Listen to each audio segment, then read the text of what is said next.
I think it's relatively easy to catch a wave.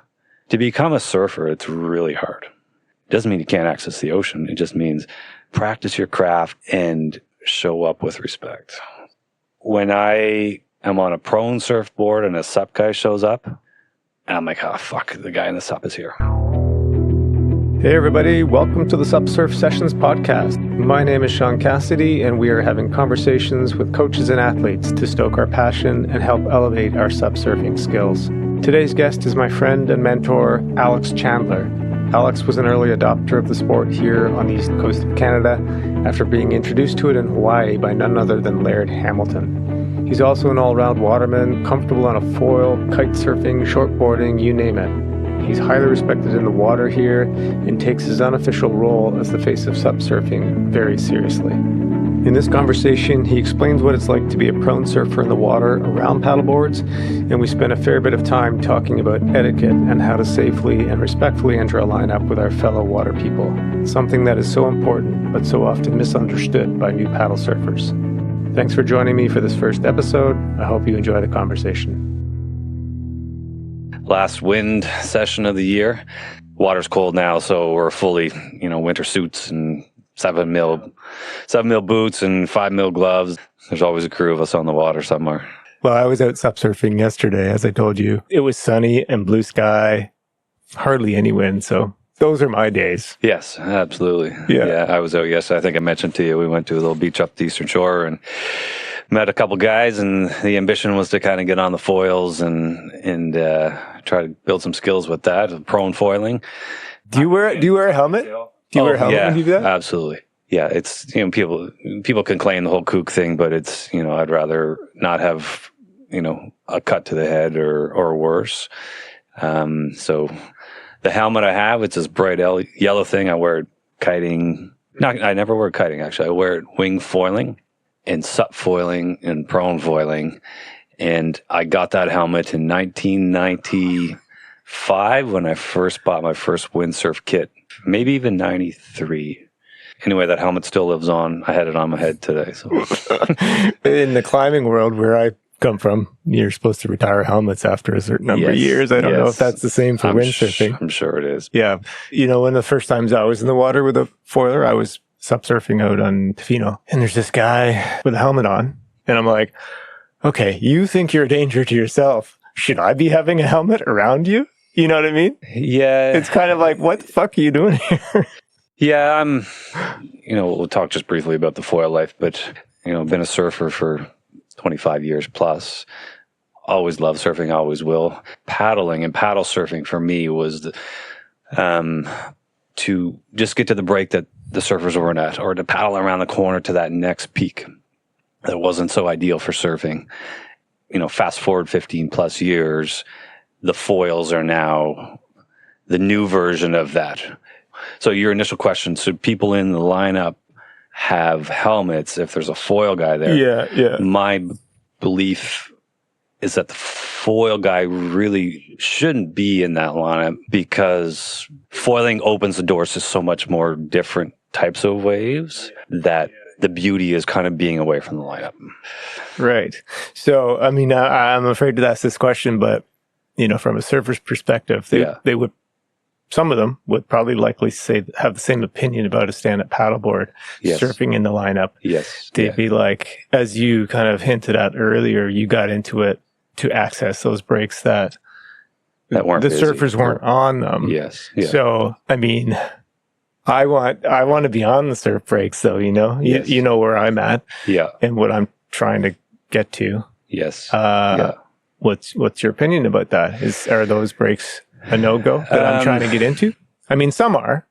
Yeah, granted. It's a tough question. SUP for me was the intent initially was to get away from the lineup. I knew that SUPs can pose a risk in the lineup. I started, I think it was 2009, SUP surfing, and my wife and I went to Maui in Kauai on a honeymoon, and we were surfing, longboard surfing, Southside Maui. We were out on this place called Thousand Peaks, just the two of us, swapping waves, beautiful. Longboarding? Longboarding, and I was looking at the beach. Allison was kind of pointing out to the ocean.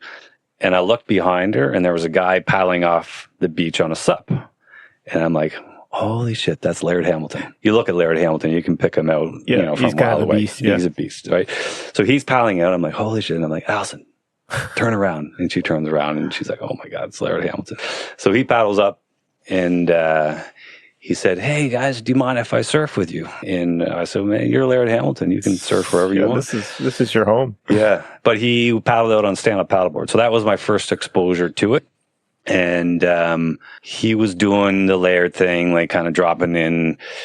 Board was, switch fin first, and he would spin the board. And He was running tricks back running then. the nose and doing just cool little maneuvers. And he was teaching Allison, my wife, he was giving her pointers on how to longboard surf. And so I was just kind of mesmerized with what he was doing on the stand-up paddleboard. And he's kind of one of the original guys. Of course, yeah. And, there's that whole blame Laird bumper sticker that Blame Laird. Blame Laird for stand-up paddleboarding.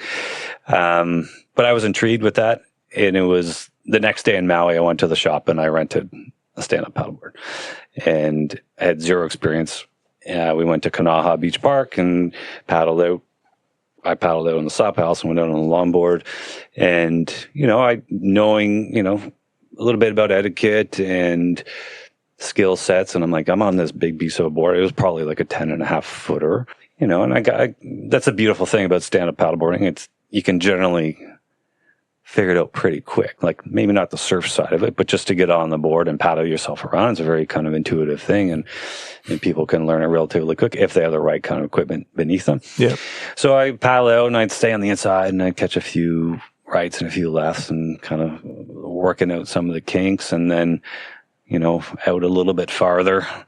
And then there was a big set that came and I'm like, oh shit, I'm stuck in this position. And I'm sure you've had a set come on the horizon and you're scratching out to try to get over it. Oh, yeah. And as I'm looking behind me, there's 15 or 20 surfers doing the same thing. And I'm like, oh shit, this doesn't feel good. I'm at the top of the lineup and I got this big board. And, it was a learning curve for me, but, the wave broke and I lost control of the board and it swung through the lineup. And, there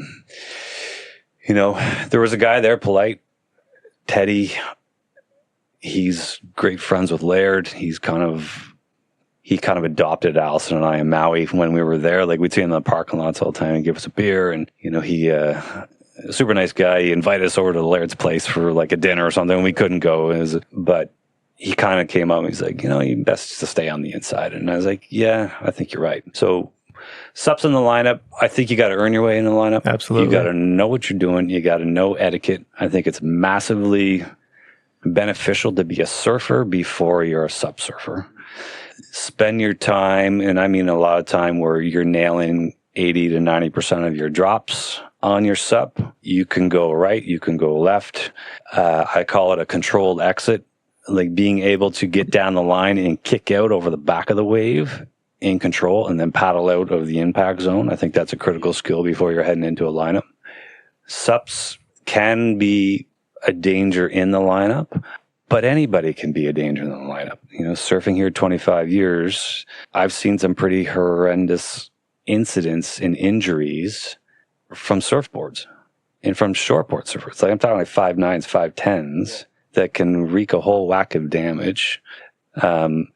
There's a bigger kill zone with a SUP, especially if you're on a longboard SUP, 10 or 12 footer with a long leash. The kill zone's much bigger. As a surfer, I feel this way. If I'm on my surfboard and a guy in a SUP shows up, it changes the vibe, regardless of what you think. It changes the vibe. And there's even days I'm on my surfboard, like, I got a guy in the SUPs here. And let's just pause there. So what is it, like you are an accomplished SUP surfer, you know what's required. You probably know a lot of the people out there who are on SUPs and know their abilities, but I mean, what's going through your head when you're sitting in there as a prone surfer with the rest of the gang?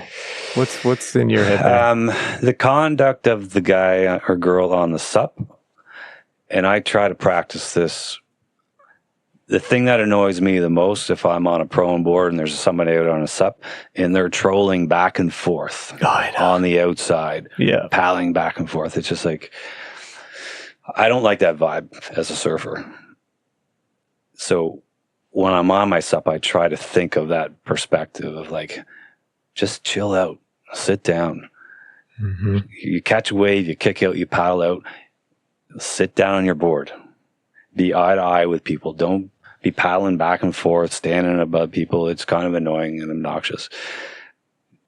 Let sets go through. Show that you're not there to poach all the waves. Take your turn. There's days I'll paddle out on a SUP, and I know as I'm even paddling to a point, or not the point, but to the wave, I'm like, these guys probably don't even like the look of me paddling up here.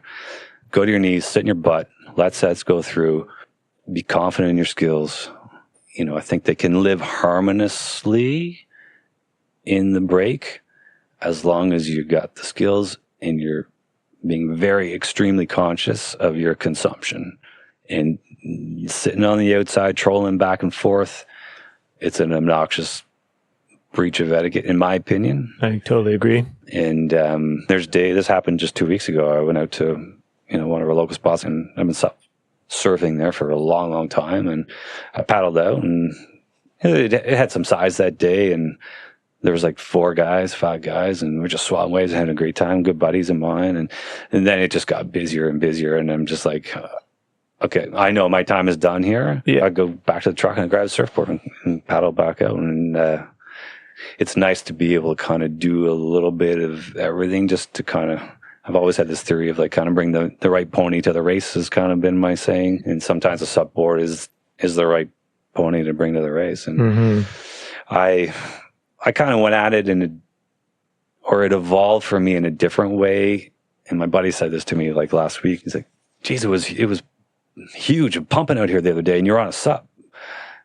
And it's small and kind of weak, and you're here on a shortboard today.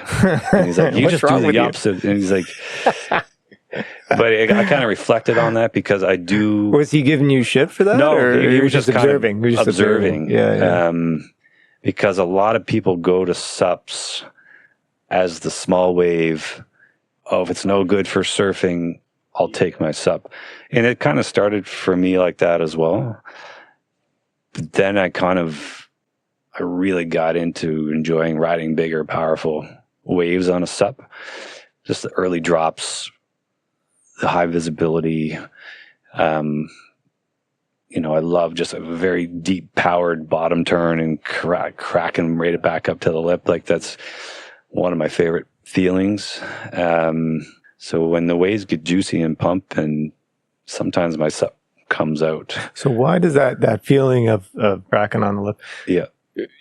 Are you saying you can achieve that more readily on the SUP rather than your shortboard? And if so, why is that? I feel, I'm a competent surfer. I'm, not a pro. I'm not a hot shot in Nova Scotia scene, but I know how to surf. I can do it reasonably well. I really got out of shortboard surfing. I never was good at shortboard surfing. I got you, right. We spent a ton of time in mid-lengths over the past decade. And, but I feel personally, if I'm on a performance wave SUP, and for me, the 95 to 105 literage is kind of my happy zone. I always ride my performance SUPs as quads. I feel I can generate more power, bury the rail, really edge the board. I feel a lot more powerful on a SUP than I do on a surfboard. And I'm not even sure how or why I feel that way, but I think it's something to do with, I feel I can sit deeper on my SUP because I can catch the wave sooner. So I have what I call like the setup time. And I was thinking about this on the drive over too. Like a lot of times people dropping in paddling in on a SUP, they will be in their surf stance. Yeah, as that's what paddling. I do. You're that. But you're not. I'm not. I was going to ask you about that too. Yes. So explain that further. It makes me feel I can so I'm not paddling in to a wave with a perfect square stance. I'm paddling in with a little staggered offset stance. And I'm a goofy footer, so if I'm going left, my left foot is back a touch. Over the years, I've learned to kind of really run a much shorter paddle. It took me, a few years to figure that out. Where do you cut your paddle? Where do you cut it for surfing? If I'm standing flat-footed, I'm reaching my hand above my head. If I'm SUP surfing, I'm probably an inch or two above my elbow hinge. Yeah. Okay, so just below mid forearm. Okay. Yeah. Yeah. That's kind of my happy place. I've cut mine down somewhere on the bridge of my nose. Oh, really? Super short. Yeah, maybe a bit too short. Yeah. I noticed that, there's a couple people here that just paddle like super, super short paddles, and I notice the reach isn't there. So they're not getting efficiency and power out of their stroke. So I think there's a happy medium, between the two. But I feel I can get on the wave sooner. Your question about kind of stances. Mm-hmm. As I'm dropping in, if you can visualize this, I'm going left. I'm a goofy footer. My right foot is forward. As I'm dropping down the face of the wave, my front foot rotates, and then I flick the board forward with my front foot. That allows that for me in my head. That mimics the pop up of a surfer. Okay, you're creating and accessing a touch of energy there that maybe in my head you're not generating that extra little push if you're paddling in your surf stance already. So and on a shortboard SUP, it's not far, but I'm flicking the board forward 4 to 6 inches maybe. So I think there's a moment where I'm airborne. I'm zero contact. I'm off the board and I'm flipping it forward. And then I'm landing back right over the fins where the power is. I just love that feeling. I feel like I can drop into a wave more critical, a little steeper section of the wave. It's a very fast maneuver, but it allows me to land back. And then it's compression, big bottom turn. The quads just produce a ton of squirt. You're projected down the line. If it's a nice open face, coming quite vertical back up. I learned this over the years, comparatively to the shortboard surfing or mid-length surfing, because the SUPs are bigger. In my head, I've said this for years, initiate your top turn a second sooner than you think you need to, because there's more board that needs to come around. And that's just kind of one of my favorite feelings on a SUP. And then, staying high on the line, generating some speed to beat some sections. It's super fun. When you do your top turns, are you switching your paddle often, or are you typically keeping it on the toe side? Not typically. If it's a more kind of relaxed, chill wave, and you're kind of going for, it looks super stylish to be flipping. So me going left, my paddle would be on my dominant left side. But as you come to the top turn, flipping your paddle to your backside, open up the shoulders. I do paddle switches a lot more when I'm going right or backside. Going heel side, I feel more not able, but paddle switches have more of a role for me going backside. Yeah. I like it's funny because I was wanting to switch paddles. I was wanting to do paddle switches, and I was just never kind of finding the time, the right moment to do it, and then I think it was a year ago. And for some reason, I just naturally going right. I just found myself, I'm just going to switch it over here. Felt nice. And what's really cool is you come up to the top, and then you just when you do this cross bow thing, and you just do a little touch in the water, plant, just freaking whips you around, eh? Yeah, you can almost pivot right around the brace of the paddle blade. I think the thing that I'm learning more and more, like as in all sports, where you look is where you're going to go. And where you're looking, and then the shoulders come next. So committing to that shoulder rotation, I'm just visualizing coming off a top turn on a SUP on a decently powerful day. Eyes look back to where you want to kind of finish your turn, and then bringing your shoulders and your paddle with it. will help you complete the turn. For sure. And I think probably for years I was kind of short-cutting my turns, not doing a full kind of rotation. Because you're stuck on the toe side. I was kind of stuck with the paddle on my toe side. So it's good things to practice. Yeah. I think I made a comment to you last week. It's like, this is the stuff that helps me release, not harbor stress and anxiety. And, you know, the gnarlier the conditions, the more medicinal it is. Yeah. I mean, I think that what you're talking about resonates with me, probably resonates with anybody who might listen to this thing. You know, the medicine of it is just amazing. And for me, what's special, kind of think back to some of the early parts of our conversation, you know, you've spent a life in the water. You're a true waterman. You've got all these different facets that you've developed over the years. For me, I've come to this late in my life, picked it up about 10 years ago. Mm-hmm. And I mean, it's addictive. It's addictive. It's kind of blown. It's got this whole other facet of outdoor adventure, the wildness and the fury of the ocean. Yeah. Is just unbelievable. And what I'm guilty of, I want to push things. I want to get better. I want to earn my place in a lineup, in the appropriate lineup. And I've taken a nod from your mentorship, whether you know it or not, but I see how you, the respect you give to the rest of the community and the different types of water people out there. Yeah. And that's definitely part of my DNA, or what I'm trying to do as well. Yes. And it's so nuanced, like when is appropriate to go wherever, I think. And, you know, it's all about safety is the biggest one, I think. Yeah. I'll tell you a funny story this was years ago. And I remember I was riding a Nash Hokua. I think it was like 8.5 or something like that. And I paddled out to, you know, this place in Cow Bay. You know, it's a great little A-frame break. And, you know, it was a winter swell one day and it was pumping. It was 8 to 10 foot probably. And there was 3 or 4 surfers out there. And I paddle off the beach and I'm like, this looks great. And I super respectfully paddle over. And you got beat up. No, I just somebody started chirping. I'm not going to use names or anything. You know, somebody started chirping me even before I got there. It's like, you better not be fucking coming over here. You fuck turn around and get the fuck out of here. And I'm like, no, I'm gonna hold my own here for a second. You know, like, you know, the guy took a wave and surfed it in. And super, super professional surfer, and then it was my turn.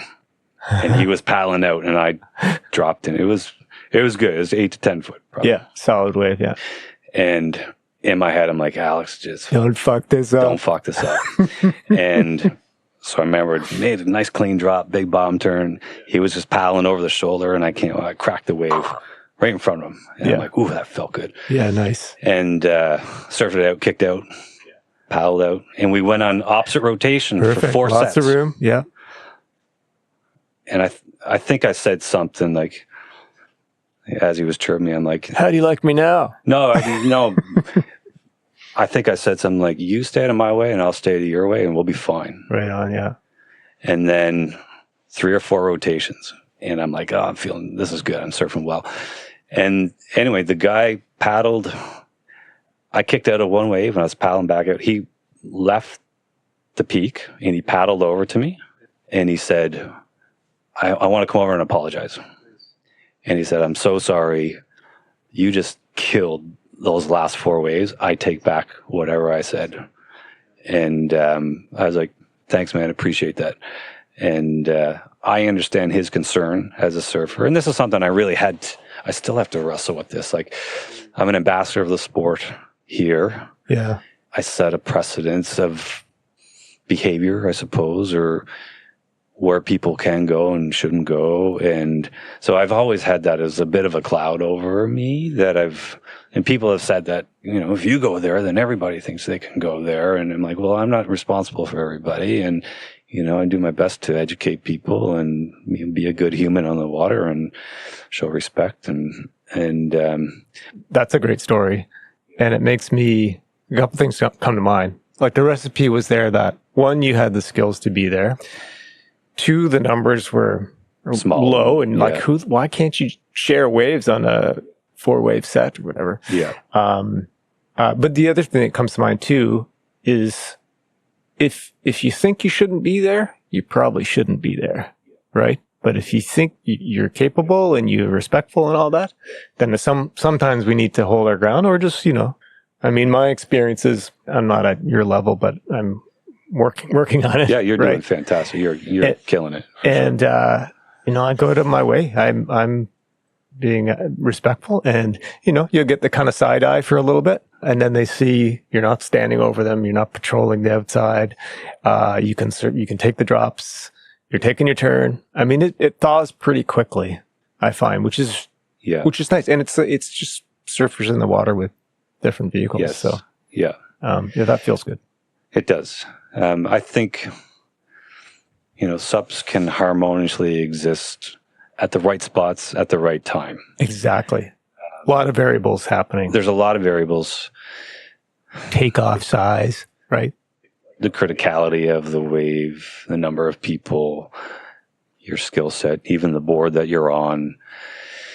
There's a lot of variables. And there's times where I look at it, I'm like, it's not right for me to go on my paddleboard right now. And I'll just go somewhere else. And I'm totally cool with that. And then there's some days where it's like, I'm going to go out and get my share. I'm not going to take more than my share. Like what I was saying before, when I am on a prone surfboard and a SUP guy shows up, and I'm like, oh, fuck, the guy in the SUP is here. Right. And it unnerves me as a surfer. I don't get angry, upset. Just like, it changes the dynamic, Yeah. Arguably, the person has a right to be there, and if they know what they're doing, and it's not jam-packed, point break, or whatever. Sure, I've been there 100 times myself. Well, that's But the irony is kind of thick on that one, It is, yeah. Let me ask you: are you okay to keep chatting? Yeah, sure. Yeah. Yeah, this is enjoying this is fun. Good. Let's talk about sharks in the water. There's a lot of that happening these days. Yeah, I was thinking about that on the drive over. Like, sharks are a thing here now, and I always knew they were, and now it's just reconfirmed. There's thousands of great whites off our coast, and I've talked to a good friend who's a researcher in the world of researching great whites. It's not drama. It's not folklore. Like, this is a thing. So being on a SUP makes me feel more comfortable. with a defensive weapon. Yeah, yeah, sure. Totally. And you probably heard about this. There's a stand-up paddle surfer on the South Shore who had a great white encounter. I know the guy reasonably well, and this was, I think it was 80 meters offshore, 50 meters offshore.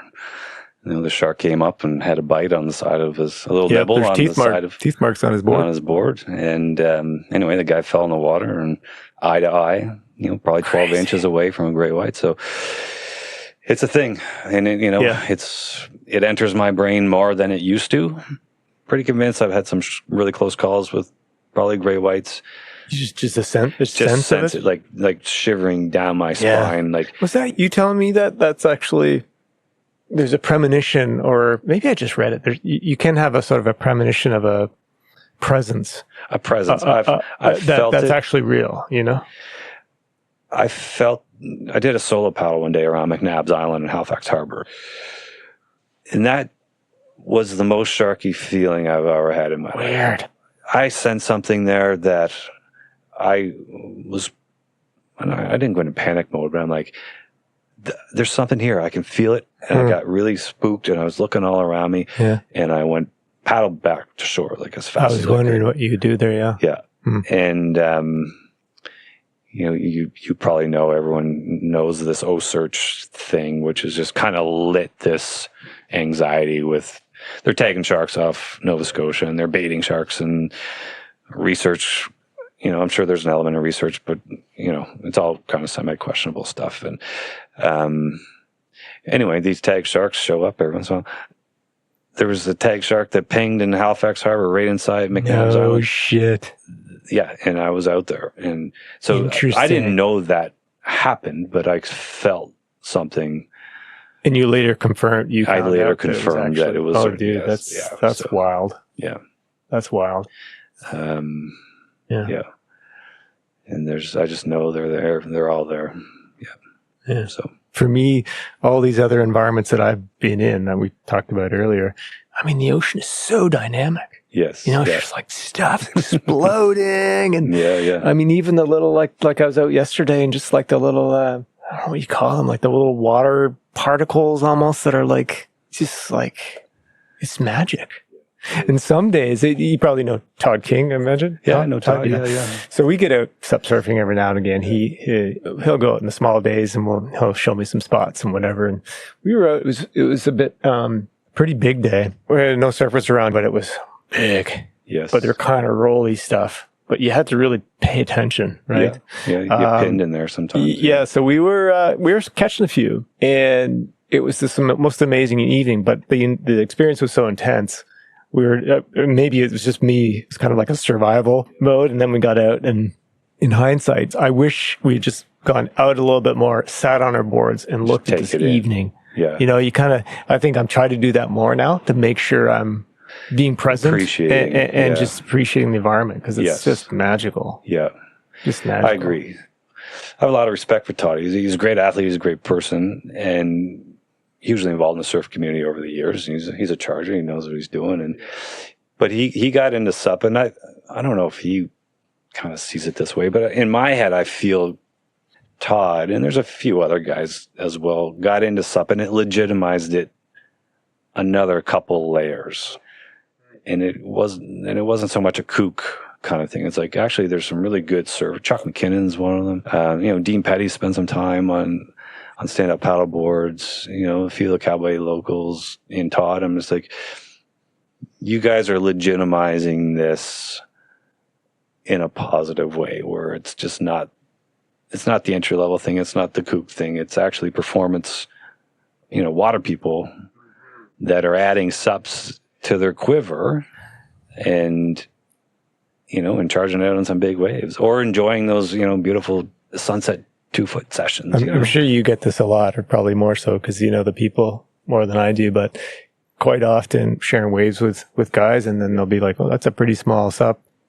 But they'll also say like, and they're very clearly very good surfers, and they're like, yeah, I got a 10-footer or a 9-footer or whatever. Yeah. So they can see the game that you and I are playing on these performance SUPs, and they're they seem to see it as a legitimate art form, because it's in their quiver, maybe not as a, they use their shortboard on the proper days, but it's kind of cool to have it feel like it's a legitimate thing. I think so. I think it will never be mainstream. It will never be taking over. There's a bit of a fear culture in Nova Scotia of new things are going to ruin it for everybody. And I'm a believer that there's a big ocean, there's a ton of space, people can coexist in many ways.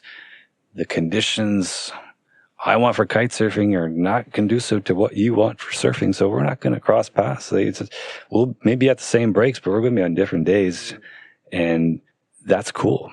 There was a period of time, and I kind of used to jokingly call them like closet SUP surfers, where people that's what it feels like when they're in the line. They're kind of like sheepishly, I have a SUP. Well, I used to kind of joke. It felt like a drug deal in a way. Like I would be in the parking lot after a session. What kind of board people would come up behind my truck and they would look left and right, and they're like, they come in and whisper, I'm thinking about getting into SUP surfing, and what do you think? And I'm like, well, why are you whispering? Because it's like, but there was a bit of a shame element to it, and then people would always. It was the next sentence was notoriously, "Oh, but I'm only going to do it when it's small, shitty waves." Right, right. Like, okay, that's fine, man. But keep your mind open that you may enjoy it, and you may become attracted to this on bigger, more powerful days, and that's okay too. That was 10, 12 years ago. I noticed that.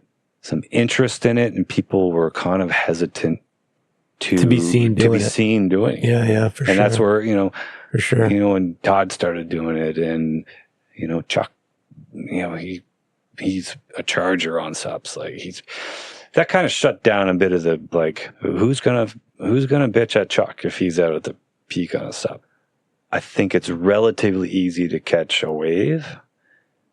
It's hard do it in control. The entry level criteria is relatively so. To become a surfer, it's really hard. To go out on a paddleboard and paddle into a wave and just by default catch it, it's harder. It's hard to become a good SUP surfer. It takes some commitment, but I think that's potentially the risk of SUP, is that people can go get a board, whether it's the Costco boards or the journey, and show up and go out and kind of wreak havoc a little bit unknowingly, and then people can complain about the board is the liability. For me, the mindset is the liability. And I've seen and I've witnessed and I've had just a couple educational discussions with people around when people show up and the attitude is, I'll do what I want, and who the hell are you to tell me I can't? I find that attitude is the liability. You shouldn't be out here with that attitude. The attitude for me is the liability. That type of person hopefully can be educated and with some kindness. Let's respect etiquette, and let's respect history, and let's respect the culture that's been here for 40 plus years. And regardless of whether you like it or not, you're the new kid on the block, and you need to act accordingly. Doesn't mean you can't access the ocean. It just means go practice your craft in other spots, know your place, and show up with respect. Yeah, very cool. So, thanks for taking the time. This has been really fun to I've enjoyed talk. it. You know, we've crossed paths a little bit over the last number of years, and absolutely. You've given me some great tips, and we see each other running or biking or skiing or surfing, whatever. So, but we don't know each other well, so it's I was keen to learn more about your history and stuff like that. Totally. Anything else you wanted to share? Anything comes to mind? Or no, I appreciate the chat. It's nice. I know we've been talking about doing this for a while. Yeah. Whether you know it or not, you're part of that SUP surf evolution. You're in there, and I've heard some people commenting about, there's a guy who's the guy in the infinity board. He knows what he's doing. Oh, so that's nice to hear. Yeah, it's nice to hear. Yeah. No, it's good. It's been a great journey, and I think I've mentioned it to you a few times. You've helped me, I think, start strongly. Yeah, you've been an inspiration for me. Cool, man. Well, thanks, Alex. Really appreciate it. Yeah, nice to chat. Good. Yeah. I'll see you on the water. See you on the water.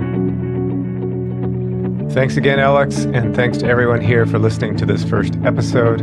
If you want to learn more about Alex or his company called Scotian SUP or this podcast, please check out supsurfsessions.com. You can also find me on Facebook and Instagram. Catch you later. That's a true surfer's wave. Doesn't break consistently. When it's on and firing, our elite surfers want that space to go. I always turn to movement as medicine in a way. Yes, I do have my garage jam-packed with stuff. It's your medicine cabinet. But it's a good way to put it. It's a medicine cabinet. I turn to that a lot.